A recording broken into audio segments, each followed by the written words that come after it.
세상을 바라보는 발칙한 시선, 발칙한 경제입니다. 오늘도 재밌는 경제 이야기 들려드리겠습니다. 안녕하세요. 상식에 반대말은 욕심이라고 생각하는 상식주의자 권순우 기자입니다.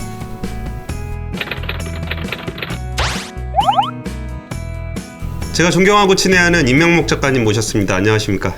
네, 안녕하세요. 네, 안녕하세요. 오늘 거대한 코끼리 중국의 진실 이후에 참 오랜만에 와주셨습니다. 요새 어떻게 지내세요?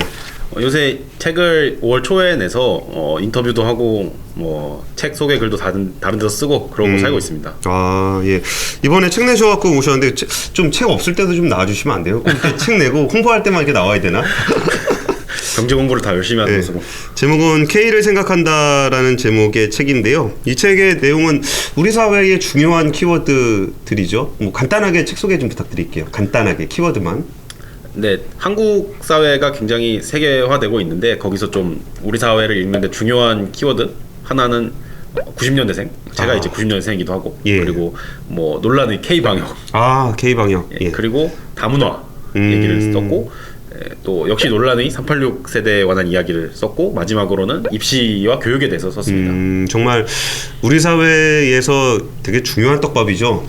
하나 던져놓으면은 그냥 아예 진짜 난장판이 벌어지는 그런 주제들인데, 또 K라는 이 단어 자체도 되게 양쪽으로 보이는 것 같아요. 뭔가 자부심을 주는 민족주의적인 느낌을 또 주는가 하면 반대로 국뽕이다, 약간 좀 비아냥대는 그런 느낌도 좀 들긴 하는데, 오늘 하나하나 좀 얘기를 한번 나눠보도록 할게요.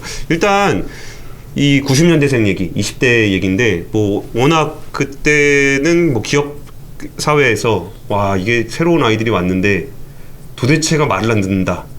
말을 안 듣는 정도가 아니라 뭔가 다른 것 같다라는 것들에 대해서 굉장히 고민들을 하고 있다가 최근에 보궐선거죠.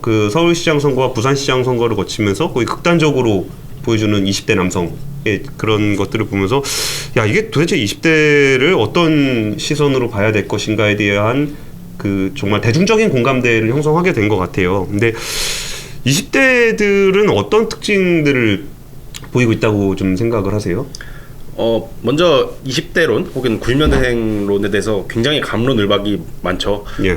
90년대생론이 있는 거냐, 20대들이 특별한 거냐, 아니면은 이거 그냥 옛날에 X세대론이랑 똑같은 거 아니냐라는 말부터 다양한 게 있는데, 저는 일단은 제가 90년대생의 일원으로서 우리 세대의 특징은 무엇인가에서 출발을 했습니다. 예, 제가 꼽은 특징은 하나는 온라인에서 많이 싸운다. 아, 그쵸. 저는 현실 사회에서 싸우는 건 별로 못 본 것 같은데 온라인에서는 참 많이 싸우는 것 같다고 해요.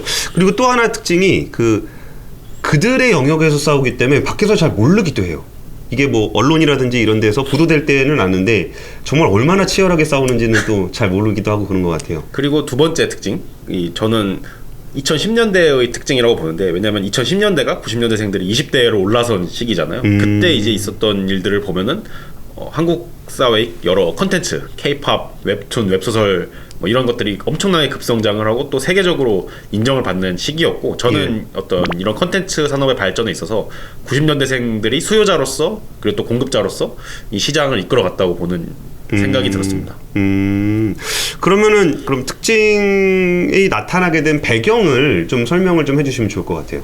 네, 먼저 제가 포착한 90년대생은 굉장히 어떤 스트레스를 많이 받고 있는 세대라는 것입니다. 예. 사실 온라인에서 싸움을 많이 한다와 콘텐츠 산업의 발전이란 게 어떻게 이제 공통점으로 다가올 수 있을 것이냐에 대해서 또 의문이 생길 수가 있는데, 저는 이 콘텐츠들을 보면은 굉장히 투쟁적인 면이 강하다고 생각이 되거든요.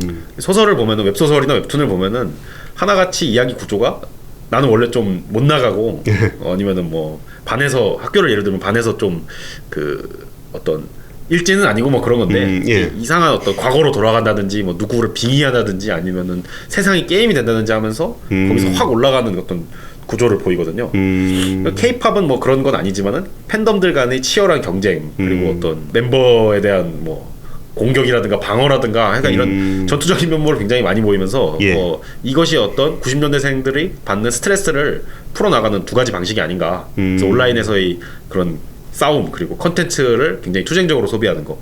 근데 이걸 가능하게 한 건 역시 90년대생들이 겪은 사회 경제적인 분화라고 저는 보고 있는데요. 예. 90년대 이후에 한국 사회가 세계화되면서 경제적으로 큰 변화가 있다면은 저는 수출 대기업과 연동된 어떤 경제 상층 영역과 또 좀 예. 안정적으로 생활할 수 있는 공공기관 영역 그리고 그 나머지 영역으로 한국 경제가 빠르게 이분화됐다고 생각을 하는데요. 아, 그러면은 한국 대기업 수출 그리고 공기업은 어떻게 보면은 우리 사회의 청년들이 굉장히 취업하고 싶은 그런 지역과 그 외의 지역으로 구분을 하신 거네요. 예, 그렇죠.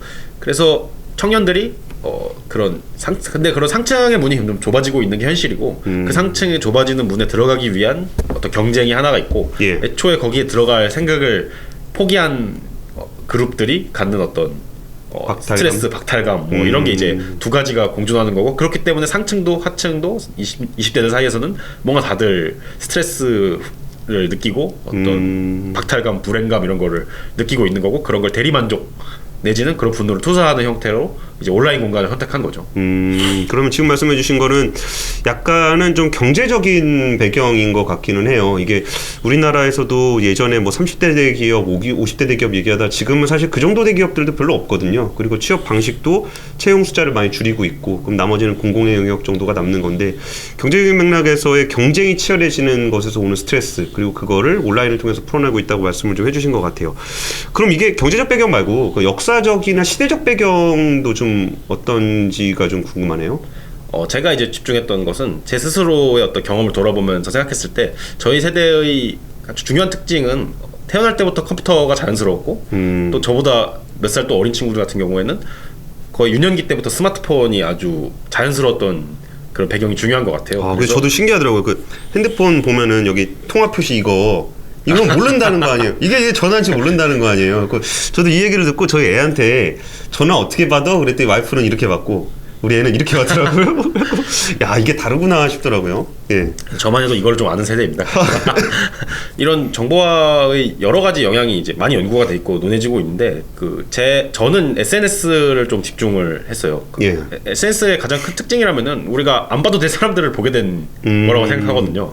원래라면은 잘 사는 혹은 잘 나가는 사람들을 우리가 인스타그램은 틀면은 그냥 나오잖아요. 아, 그쵸. 예. 근데 그런 거를 인스타그램에서는 다 예쁘고 다 잘생겼고 다 돈도 많고 차도 좋고 이렇게 다 좋은 곳에 놀러 다니고 뭐 그러더라고. 맛있는 거 먹고. 예. 인스타그램에는 불행과 슬픔이 없다라는 말까지 있을 정도니까. 이제 그런 걸 근데 인간이 계속해서 접했을 때 자신의 상황을 비교하게 되면서 나는 왜 이러지? 사람들 다 이렇게 사는데 나는 어떤 불행감을 박탈감을 크게 느낄 수밖에 없게 되는 것이죠. 그러면서 실제로 자기도 이게 상층부로 올라가고 싶은 욕망은 어떤 경제적으로 경쟁이 치열해지고 취업의 문이 좁아지는 것 때문에 해소할 방법이 없고 그러면은 그게 약간 그 콘텐츠적인 측면으로 나오거나 아니면 댓글 험하게 이렇게 나온다는 얘기인 것 같은데 참 그런 거 보면은 현실보다 인터넷 활동을 더 많이 하게 그러니까 이게 기성세대들이 20대를 잘 이해하지 못하는 부분에서도 이런 부분이 좀 있는 것 같아요. 그러니까 그들만의 인터넷의 영역, 커뮤니티 영역 이런 데서 이렇게 싸우기도 하고 콘텐츠를 만들기도 하고 그러다 보니까 기성세대는 그게 안 들어가잖아요. 그렇죠. 예, 그러니까 이거를 잘 경험하지 못하게 되는 것 같기도 한 것 같은데 그럼 이게 그런 콘텐츠의 형식으로 나타냈을 때 그럼 우리가 흔하게 20대라고 생각하면 뭐 책임감이 없다라거나 뭐 이게 우리 회사에서 우리 꼰대들이 하는 얘기는 뭐 회식하러 가야지 그러면은 뭐 저 저녁 약속이 있는데요 뭐 아니 혼자 있고 싶어 광고도 있었잖아 약속이 있습니다 그리고서 이제 그래서 런닝머신 뛰면서 무엇보다 중요한 나 자신과의 약속 뭐 이런 얘기 하는데 실제로 20대들의 그 개인주의적인 성향이 강한 거예요? 저는 제 책에서도 쓴 바에서 제 관찰에 의해서는 개인주의가 강하다는 게 좀 한번 제대로 검토할 필요가 있다고 생각이 됐어요. 예. 우리 개인주의라고 하는 거는 이제 서양 근대 역사에서 이제 시작을 해서 개인이 사회의 가장 중요한 구성원이고 그 개인의 자유 의지에 따른 선택을 모두가 존중하고 그거를 존중하기 위해서는 타인을 또 존중해야 되는 게 보편적인 의미의 개인주의인데 예. 사실 20대들이 제 생각에는 하는 거는 이런 개인주의랑 좀 거리가 멀다고 생각이 되거든요. 왜냐하면은 인터넷 공간을 보면은 엄청나게 간섭을 하는 걸 우리가 볼 수가 있어요. 지적질뿐만이 아니라 그 유튜브 같은 거 보면은 어떤 유튜브 하나가 사건 사고가 일어나면 이게 뭐 범죄적인 것도 아닌데 그냥 어떤 20대 내지는 그 시청자층이 생각하는 자의적인 도덕 기준에 맞춰서 굉장히 그 비난하고 재단하는 경우가 많은데 이런 거를 보면서 어떻게 이게 개인주의일 수 있나라는 게 제 생각이었죠. 이른바 그 집구석 코난들. 네, 그렇죠. 그러면 20대가 개인주의적이라고 느끼는 거는 뭔가 이렇게 집단적으로 뭔가를 해야 되는 것들에 대해서 좀 잘 안 하고 뭐 그런 건데 그러면서 말씀대로 온라인에서는 이제 서로 남의 일에 되게 간섭하려고 그러고 그런 거를 그럼 이 자체는 어떻게 봐야 되는 거예요? 저는 어떤 그 개인주의라든가 이런 건 어떤 우리가 가치라고 생각이 되는데 가치는 어떤 보편주의적인 맥락이 있는 거고 예, 그리고 그것이 스스로도 규율을 해야 되는 거죠. 책임을 져야 되고. 근데 20대의 가장 큰 특징은 심리적으로 굉장히 여유가 없다 보니까 경쟁에 참여를 하든 혹은 그냥 경쟁에서 탈락을 하든 간에 심리적 여유가 없다 보니까 그런 가치를 추구하거나 그런 여유가 그러니까 그런 심리적인 공간이 없는 거죠. 그래서 이게 20대들의 개인주의를 보면은 그냥 개인의 어떤 공간을 존중하는 게 아니라 그냥 나한테 간섭하지 마. 인 경우가 이제 많다는 거고 이런 거는 어떤 내가 간섭하는 거에 간섭하지 마와. 그쵸, 그것도 있는 거죠. 나는 간섭하고 싶은데 넌 나한테 간섭하면 안 돼 라는 게 20대 개인주의의 어떤 중요한 특징인 것 같아요. 뭔가 되게 불공정한 느낌인데요?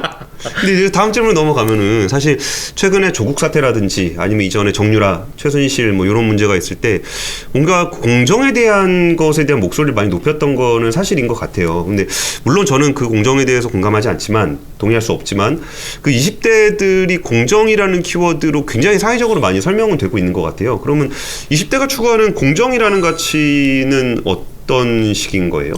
그러니까 공정론도 이제 20대들이 이제 특히 문재인 정권 시대에 들어서 정치적인 어떤 이슈들이 터졌을 때 굉장히 많이 나왔죠. 뭐 평창 남북 단일팀 사건으로 보통 시작이 됐다고 보고 조국 사태도 있고 그리고 인천국제공항 정규직화도 있고 이런 사안에 대해서 논쟁이 많았고 주로 이제 저희 세대에서 그런 문제에 대해서 민감하게 나온 사람들이 어떤 공정을 얘기를 많이 했고 이제 그거를 이제 비판하는 책에서는 그거는 어떤 전체적인 맥락에서의 공정이나 어떤 공평성 같은 가치가 아니라 뭔가 변질된 형태의 엘리트주의라든가 뭐 아니면 경쟁 지상주의라고 봐야 된다는 비판이 있었는데 저는 이제 이 두 설명이 좀 더 부족한 거라고 생각이 됐어요.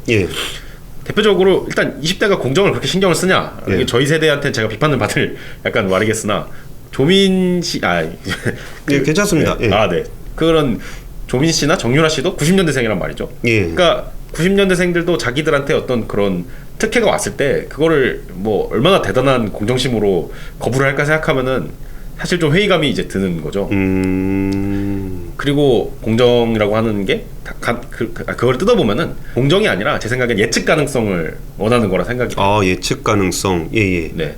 그러니까 내가 이 정도 노력을 투입해서 내가 이런 그 예측 가능한 결과를 얻고 싶은데 이런 예측 가능성을 흐트리는 짓들을 왜 이렇게 하는 것이냐라는 어떤 반발인 것이죠. 예측 가능성을 추구하는 이유는 간편하게 어떤 예측이 어려운 상황을 굉장히 스트레스 내지는 견디기 힘든 상황으로 보는 거고 이것도 어떤 90년대생들이 심리적으로 여유가 없는 상황을 좀 반영하는 거 아닐까 싶었던 것이죠. 그럼 전체적인 맥락을 살펴보면은 사실 제가 조금 러프하게 얘기하면은 공정이나 개인주의나 뭐 이런 가치라는 것은 이제 사회문화적으로 형성되는 건데 지금 이런 건 가치라기보다는 그 나에게 유리한 것에 대해서 굉장히 지키려고 하고 나에게 불리한 거나 남에게 유리한 것에는 간섭을 하려고 하고 근데 이거는 사실 가치라기보다는 인간의 어떤 본성과 관련이 있는 것 같아요. 뭐 다 그렇게 하고 싶죠. 근데 그렇게 안 되는 게 사회 질서라는 건데 그 맥락 속에서는 뭔가 치열한 경쟁과 어떤 그런 조급함, 여유가 없음이 깔려 있다 뭐 이렇게 말씀을 해주신 것 같아요. 그럼 아무래도 20대가 가장 많이 경험했던 것은 아무래도 교육의 영역이 아닐까 싶은데 이게 교육에 대한 얘기도 좀 다뤄주시긴 했어요. 근데 20대가 그렇게 그 조급하게 된 뭔가 좀 남에 대해서 그렇게 받아들이게 된 그런 그 교육적인 측면에서는 좀 어떻게 보세요? 가장 그래도 확실한 것은 그 우리가 교육이라는 게 한국 사회에서 계층 어떤 역전의 신화라든가 뭐 개천에서 용난다라든가 이제 그러니까 우리가 계급을 올리는데 교육을 많이 상징적인 의미를 뒀죠. 근데 현재 상황에서는 교육이 이거 뭐 미국에서도 많이 지적된 문제지만은 자본 투자를 더 자식에게 많이 할 수 있는 중상류층이나 상류층들이 교육을 계층 대물림의 도구로 많이 쓰고 있고 그 결과 상층의 어떤 교육 자본을 얻는 건 굉장히 어려워지고 그리고 밑에서는 그런 그 도전하는 것도 이제 또 어려워지는 상황. 그러니까 경쟁적 구도가 단순히 취업 시장에서 벌어지는 게 아니라 교육에서 먼저 시작되는 게 또 20대들을 어렵게 만든 그런 상황인 것 같아요. 물론 이게 옛날에는 안 그런 줄 알아요. 옛날에 더 심했다라고 당연히 말할 수 있지만은 그 옛날에는 그래도 그런 교육 경쟁을 통해서 그 예측 가능한 어떤 보상을 받을 수 있었다면은 최근엔 그런 예측 가능한 보상이 얻기가 많이 어려워진 게 된 것이죠. 근데 이제 경쟁에 대해서 말씀을 해주셨고 옛날에도 심했다. 뭐 라떼는 말이야. 그게 다 하잖아요, 그 얘기.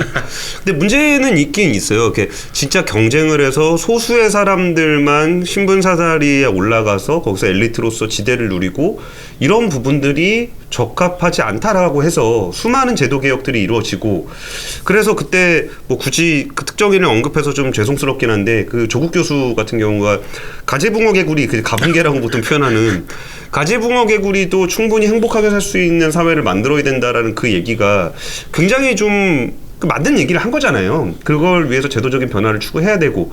근데 물론 본인은 가재붕어 개구리가 아니었다라는 것 때문에 굉장히 좀 실망스럽긴 한데 그러면 여기서 이 가재붕어 개구리 이런 표현 자꾸 써서 좀 죄송스럽게 합니다. 평범한 사람들도 너무 그렇게 치열한 경쟁 어차피 치열한 경쟁에서 들어갈 수 있는 사람은 소수잖아요. 그럼 나머지 사람들도 좀 더 행복하게 살아야 된다라는 거는 예전부터 계속 고민을 해왔던 부분이고 이것도 사실 교육제도에서도 굉장히 많이 녹아나 있는 것 같은데 그 교육제도의 변화가 어떻게 이루어졌고 어떤 영향을 미쳤다고 보시는지 그것도 좀 정리를 좀 해주세요. 저는 먼저 제가 학종으로 대학을 간 이제 세대죠. 그래서 사실은 그 입시라는 게 그렇잖아요. 한국에서 입시와 군대 문제가 영원히 안 바뀌는 이유는 갔다 오면 있기 때문이다라는 그런 명언 있듯이 그 입시에 대해서 이제 저보다 연배가 있으신 분들하고 얘기해 보면은 그런 최근에 20대 내지는 뭐 10대들이 경험하는 입시에 대해서 잘 모르시는 경우가 많더라고요. 대부분이죠. 네. 일단은 가장 급진적인 변화는 수능 위주의 정시에서 그 내신 위주의 수시로 변하는 데 있었는데요. 이게 중간 다리로 입학사정관제가 있었습니다. 그러니까 수능이 어떤 대학을 모든 결정하던 시대에는 비판이 이제 항상 우리가 익숙한 비판이죠. 시험 한 방으로 그런 인생 진로를 다 결정하는 게 말이 되냐라든가 국영수 사과를 이렇게 열심히 암기해가지고 하는 게 실질적으로 사회에 나가서 무슨 도움이 되냐라는 여러 비판이 있었고 그런 비판에 대응해서 나온 게 뭐 하나만 잘해도 대학 가는 세상 뭐 그런 구호들이 있었죠. 우리 이해찬 세대 아름다운 이름입니다. 예. 네. 그런 어떤 비판들이 이해찬 개혁이라든가 그 이후에 2004년의 그 수능 등급제라든가 뭐 여러 이제 개혁들이 이제 이루어졌는데 이런 개혁의 핵심은 수능이라는 것이 갖는 어떤 강력한 중심성을 해체를 하고 좀 더 그 다양한 어떤 루트로 그 학벌이라는 자원을 분배를 하자라는 개념이었거든요. 근데 첫째 문제는 사실은 입시 경쟁이 벌어지는 가장 근원적인 이유는 학벌 체제 때문에 벌어지는 건데 이 학벌 체제라는 게 워낙 견고하고 또 학벌 체제가 수행하는 기능이 있기 때문에 이거를 건드릴 수 없는 상황에서 한국 사람들은 누구나 교육을 통해서 막강 그런 극심한 경쟁을 딛고 학벌 자원을 획득하려 하는 심리가 있는데 그거를 그냥 수능을 해체시킨다고 해서 해결될 게 아니었던 거죠.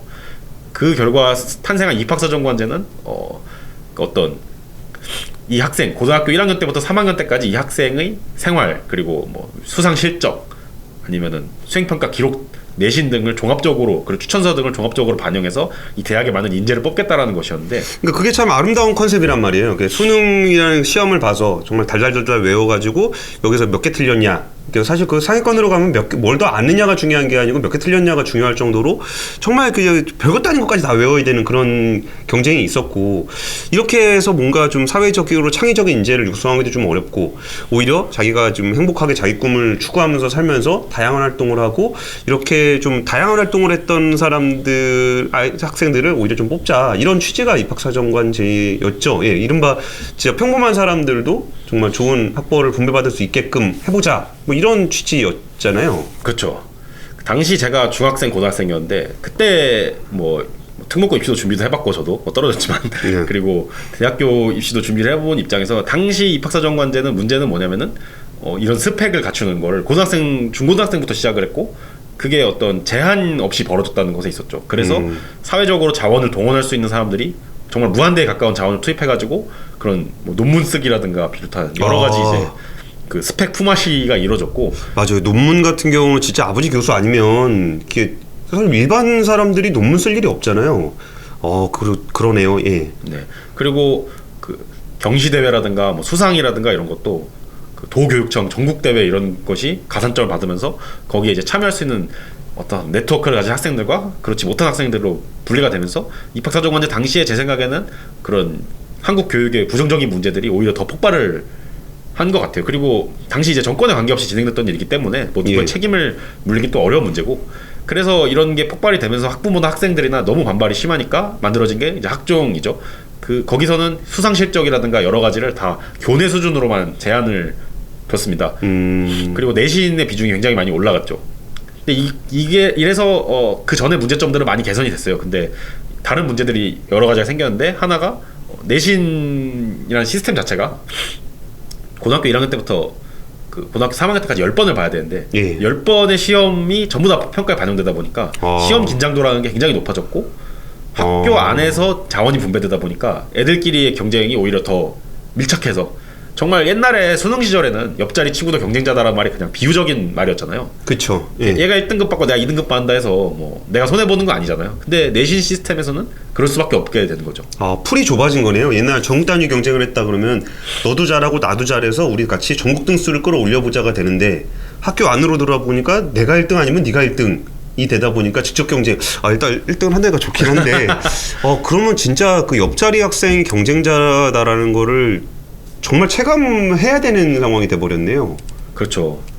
그리고 마지막으로 고등학교 1학년 때쯤에 대학교를 어디 갈지, 뭐 모든 학생이 그런 거 아니지만 주로 상위권 내지는 중상위권까지만 되더라도 전공을 1학년 때는 다 정해놔야 돼요. 그래서 어떤 교내 활동, 독서 기록, 자기소개서 이런 것들을 나는 3년 동안 당신 대학에 당신 학과에 가기 위해서 이런 준비를 했다라는 식의 스토리를 만들어야 되는데, 사실은 우리가 고등학교 1학년 때 누가 꿈을 생각해요. 그냥 되는 대로 하는 거잖아요. 맞아요. 근데 생각해보니까 진짜 예전에 제 와이프가 그 도전 골든벨이라는 프로그램에서 그 전국 고등학교 다니면서 이렇게 하는 거 있잖아요. 그러면 뭐 예전에 뭐를 하고 싶으세요? 뭐 장래 희망이 뭐예요? 아니면 어떤 과를 가고 싶어요? 할 때 아이들의 과가 굉장히 정확해졌다는 거예요. 뭐 예전엔 두루뭉술한 직업을 얘기했었는데 뭐 예를 들어서 뭐 저는 과학자가 되고 싶어요라고 얘기하지 않고 정말 그 이름도 어려운 무슨 학자가 되고 싶다. 그게 다 그 스펙 경쟁을 할 때 맞춰야 되는 조건이었던 거네요. 그렇죠.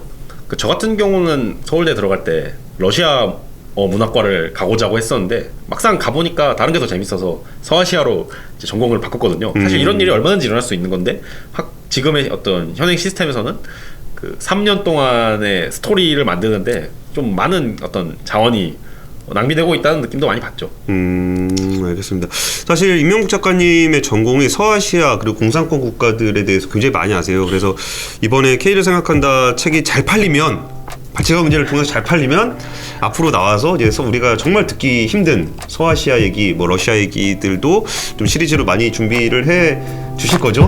물론이죠.